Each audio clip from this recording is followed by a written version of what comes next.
குருதேவா, தாயே, அந்த அசுரனின் ஒலி கேட்கிறதா? ஆம் குருதேவா, அந்த அருணாசுரன் இங்குதான் இருக்க வேண்டும். வாருங்கள். தாங்கள் அந்த ஆதிசக்தி அல்லவா? எங்கள் கணவர்கள் வரவில்லை என்றால் நாங்கள் இங்கேயே உயிர் துறந்து விடுவோம். அவர்கள் இல்லையில் எங்களுக்கு இந்த வாழ்க்கையை தேவையில்லைக்காக தானே நாங்கள் பூஜை செய்து வந்தோம்.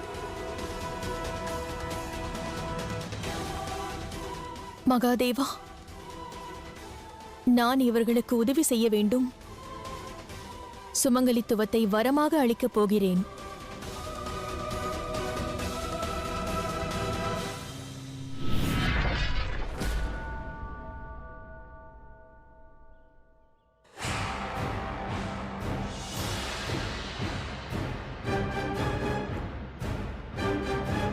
என்னை மன்னியுங்கள் தேவி, தங்களால் ஆசி அளிக்க இயலாது.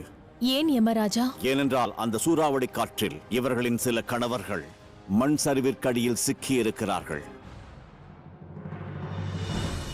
மகாதேவா, எங்களை காப்பாற்றுங்கள், எங்களை காப்பாற்றுங்கள் மகாதேவா, காப்பாற்றுங்கள் மகாதேவா. சிலர் சமுத்திரத்தில் இப்பொழுது முழுகிக் கொண்டிருக்கிறார்கள். இக்காற்று நின்றால் அது புலப்படும்.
சிவசக்தி சிவசக்தி, எங்களை மன்னியுங்கள் மகாதேவா. தேவி பார்வதி, இன்று பல வருடங்களுக்கு பிறகு எங்கள் கணவர்கள் வேலை முடித்து இல்லம் திரும்ப இருந்தார்கள். ஆகையால் தான் அவர்கள் வரும் மகிழ்ச்சியை கொண்டாட நாங்கள் தங்களை பூஜிக்க நினைத்தோம். மகிழ்ச்சியான தருணத்தை ஆடி பாடி கொண்டாட நினைத்தோம். ஆனால் எங்கள் ஏற்பாடுகள் அனைத்தும் காற்றில் பறந்து விட்டன. எங்களை மன்னியுங்கள் பிரபு. அனைவரும் அன்பானவர்களாக இருக்கிறார்கள். தங்கள் கணவர்கள் மீண்டு வரும் தருணத்திலும் சிவசக்தியை பூஜிக்க எண்ணுகிறார்கள். ஆம் தேவி, துயரம் நம்மை நெருங்குகையில் அனைவரும் அத்துயர் நீங்க இறைவனை வேண்டுகிறார்கள். ஆனால் மெய்யான பக்தி கொண்டிருந்தால் அவர்களின் மகிழ்ச்சியான தருணங்களிலும் இறைவனை எண்ணி பூஜை செய்கின்றனர். வாருங்கள் மகாதேவா, இருவரும் உருமாறி அவர்களிடம் செல்லலாம். இந்த அலங்காரத்திற்கு நாமும் துணை இருந்து அவர்கள் மகிழ்ச்சியில் நாமும் பங்கு கொள்வோம். நிச்சயமாக, வாருங்கள். மக்களே, ஒரு துக்க செய்தி வந்துள்ளது. தாங்கள் அனைவரும் ஆடி பாடி கொண்டாடும் தருணம் இதுவல்ல. நம் அனைவரையும் துயரத்தில் ஆழ்த்தும் செய்தி வந்துள்ளது.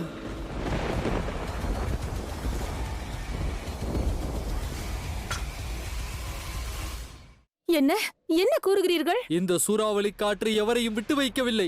எந்த கணவர்களுக்காக காத்து கொண்டிருக்கிறீர்களோ அவர்கள் எவரையும் காணவில்லை.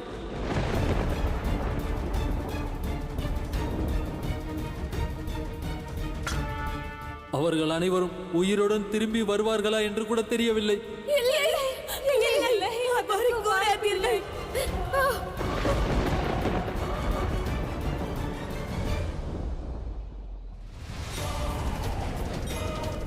மகாதேவா, இந்த பெரும் சூறாவளியில் இருந்து நாங்கள் எவ்வாறு தப்பிப்பது? பிரபு, எங்களை காப்பாற்றுங்கள், எங்களை காப்பாற்றுங்கள் பிரபு. தங்களையே நம்பியிருக்கிறோம் மகாதேவா. தாங்கள் தான் எங்களுக்கு உதவ வேண்டும். எங்களை காப்பாற்றுங்கள் மகாதேவா, எங்களை காப்பாற்றுங்கள் பிரபு.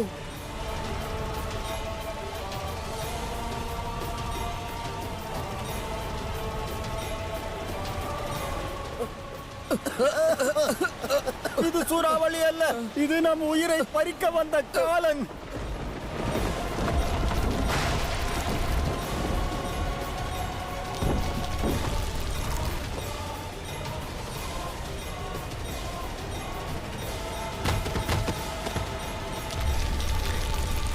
காப்பாற்றுங்கள் மகாதேவா. அவ்வாறு நடப்பதற்கு வாய்ப்பில்லை. வாழ்நாள் முழுவதும் நாங்கள் சிவசக்தியை பூஜித்திருக்கிறோம். எங்கள் கணவர்கள் வணிகத்திற்கு சென்ற அந்நாள் முதல் இந்நாள் வரை பூஜிக்கிறோம். அவர்கள் நலனுக்காக தானே நாங்கள் பூஜை செய்தோம். அவ்வாறு மகாதேவர் எங்கள் மாங்கல்யத்தை பறிக்க மாட்டார். எங்கள் கணவர்களை காப்பாற்றுங்கள் மகாதேவா. எங்கள் கணவர்களை காப்பாற்றுங்கள் மகாதேவா. நீங்கள் தான் அவர்களை காக்க வேண்டும் மகாதேவா. தான் காப்பாற்ற வேண்டும். காத்தருளுங்கள் மகாதேவா. அருணாசுரா! அருணாசுரா! அருணாசுரா! அருணாசுரா! அருணாசுரா!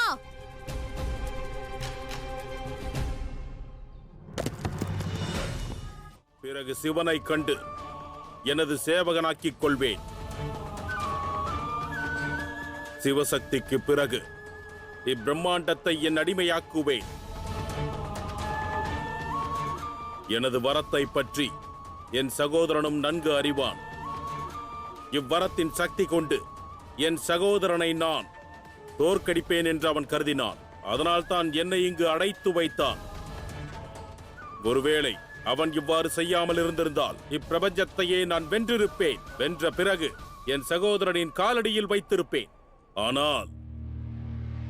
ஆனால் இருந்தால் என்ற வார்த்தைகள் எல்லாம் எங்கள் அகராதியில் கிடையாது. உடனே செல், இப்பிரம்மாண்டத்தை வசப்படுத்து. உன் சகோதரனின் விருப்பமும் அதுதான். நீ கூறியபடி பிரபஞ்சத்தை வென்றால் அதன் பிறகு அவன் ஆன்மாவும் சாந்தி அடையும். அருணாசுரா, குருதேவர் கூறியது முற்றிலும் உண்மைதான். உன் சகோதரன் விட்டுச் சென்ற காரியத்தை நீ முடித்துவிடு. அன்று நீ மகாதேவரை சேவகனாக்க நினைத்தாய். அந்த பார்வதியை உன் வசமாக்க வேண்டும் என்று எண்ணினாய். செல், இன்று உனது இரு விருப்பத்தையும் நிறைவேற்றிக் கொள். செல் மகனே, முன்னேறி செல். எங்கள் ஆசி உனக்கு என்றும் துணையாக இருக்கும் அருணாசுரா. செல், சென்று பிரபஞ்சத்தை வென்று வா.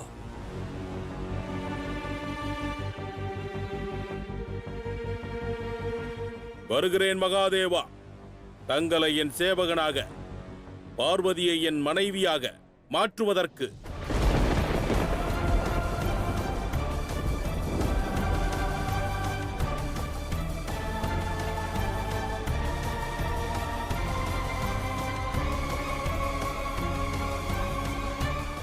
தயாராக இருங்கள் சிவசக்தி. தங்களது காலம் தங்களை நோக்கி வந்து கொண்டிருக்கிறான்.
கைலாயம் செல்வோமா? இல்லை மகாதேவா, நான் கைலாயம் செல்ல விரும்பவில்லை. நேர்ந்ததென்ன தேவி? கூறுங்கள். ஏதுமில்லை. தாங்கள் கைலாயம் சென்ற பிறகு தங்கள் தியானத்தில் லயித்து விடுவீர்கள். நான் தங்கள் தியானம் கலைவதற்காக காத்து கொண்டிருப்பேன். இது நாள் வரை அதுதானே நடந்துள்ளது. இனி அது வேண்டாம். விவாகத்திற்கு பின் அவ்வாறே நிகழும் அல்லவா?